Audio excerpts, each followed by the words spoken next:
Morning everybody, welcome to the channel on this beautiful cloudy Saturday morning. Today I'm going to do what everybody's been asking me to do, and I'm going to try to do this here, and it hopefully doesn't take too long. I hope, fingers crossed. I'm going to take the body lift off this Jeep right here, and this is what I got here to do it. I got basically Daystar provides a nice little kit here, and they're a little thicker than the factory pucks, but we're going to put these down. I got a new steering column support bracket that will replace this homemade guy that basically someone put in here when they put the body lift on. And I got my hardware, I got some washers, all grade 8 stainless stuff, and that should be it, other than some hand tools to get this thing lowered back down. And actually, if you look right here, I'm thinking about cutting this bumper right here.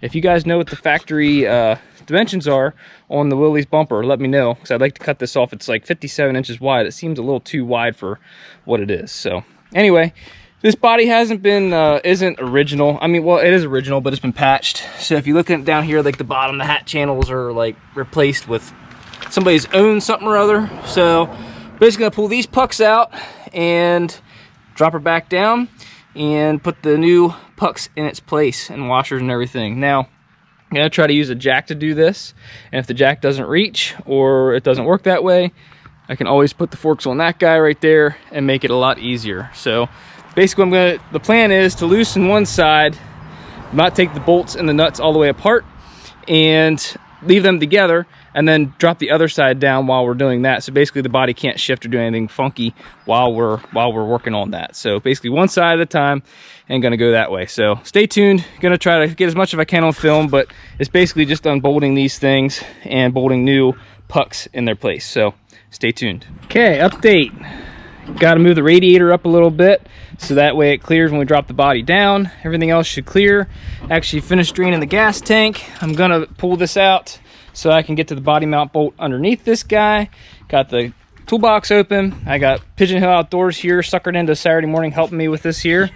And worst comes to worst, we're gonna freaking just cut these suckers off. But the plan is to leave the driver's side intact but loose, and we're gonna pull all the passenger side out, use a jack or maybe even the skid loader, and basically hold this body up, pull those body mount bolts out, and drop it back down on the frame with the new Daystar poly. They're actually 1-inch thick bolts. The only other spot on the side is gonna be tight is this valve cover right back in here, but it's actually like notched out because I think this was actually done before the body lift. The motor was actually put in before the body lift, so it should clear everything. And actually, before you work on your vehicle, first thing you should do is always disconnect your battery. Just did that, especially when you're working with gasoline all over your hands, right?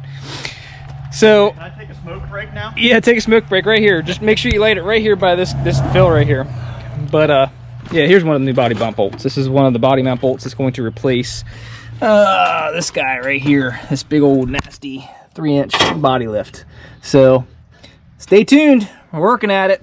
That finished draining, I'm gonna try to get the fill line off of there so we can pull that tank out of the way and keep on moving. Alrighty, gas tank is out and other side is loose. Got the gas tank pulled, gonna pull that loose here. Brake pedal and clutch are off. And right now we're gonna move this up right here and get that up out of the way so when we drop this down, it doesn't hit the cross member down there. So just want to show you an update. We got the gas tank pulled because basically you cannot get to this bolt right here. And this body's been patched, it's not the original floors, but you basically have to get this to this bolt right here. So, which is down right there. So, gonna keep on moving. Coffee break. 2 days later. Yeah, 2 days later, no. Radiator's moved up. That was a pain in the butt, but we got her moved up and out of the way. So basically when we come down through here, it's open under the bottom and when the body can come back down. But there we go, got the radiator in. Now, we got the body mounts loose on this side and they're taken out on the other side, and we're going to prepare to do the lift. And I'm gonna try to do this with the jack, and I might not film it because I'll make it a little hokey, but we're gonna pick it up with the 2x4 and the jack. What, don't you like that? It's probably gonna get hokey. It's probably gonna get a little, a little bit weird here, but no, we're gonna try to use the jack and put a block of wood underneath there and pick this thing up and support it, take the body mounts bolts out and lower it back down. So stay tuned. It was a pain in the butt, but look at that sucker. No more body lift. Oh man, I had to lob off the exhaust to get to I had to pull the tank and all sorts of stuff to get to the body mounts, but I had to lob the exhaust off so it's coming straight out of the heads. Listen to this. I'll take it to a muffler shop for sure.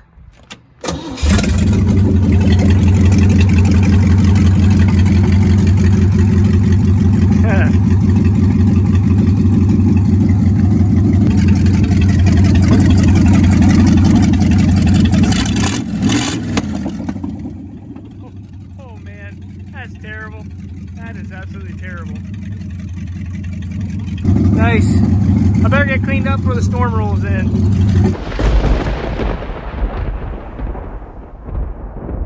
So after filming that last scene, I got completely drenched from the storm that you saw coming in. So I apologize I didn't get any more footage of the actual Jeep and the body lift being taken off. So enjoy these pictures. Hope you enjoyed this video of taking the 3-inch body lift off my CJ3B and returning it back to stock. Thanks so much for watching.